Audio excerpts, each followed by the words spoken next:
Away in Sri Lanka and still on cost of living, thousands of protesters have broken through police barricades and stormed the president's residence and nearby office in one of the largest anti-government marches in the crisis-hit country this year. The protesters broke into President Gotabaya Rajapaksa's residence in capital Colombo. They are protesting the high cost of living and unavailability of basic commodities. Here is NTV's Brian Obuya. Bankruptcy, anarchy, debt, and an insurrection. This is the story of Sri Lanka, a country of 22 million people now drowned in a crisis.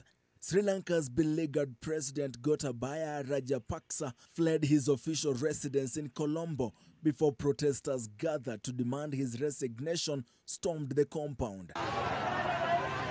Thousands of protesters broke open the gates of the once tightly secured seafront presidential secretariat and the finance ministry, which has been the site of a sit-in protest for months.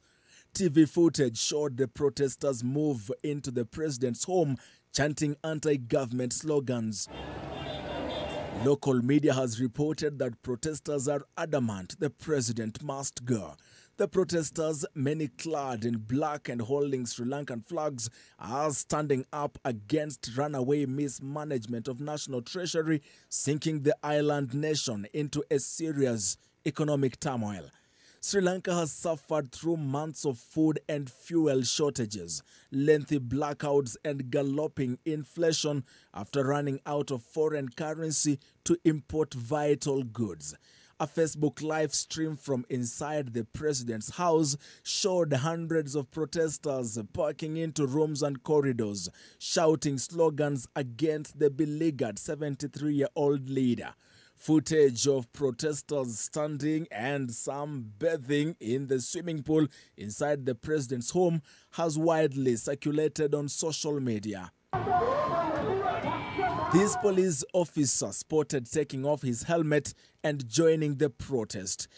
Military personnel and police at both locations were unable to hold back the crowd as they chanted slogans asking the president to step down. By the time of the insurrection, reports said the president had been moved to a secure and undisclosed location.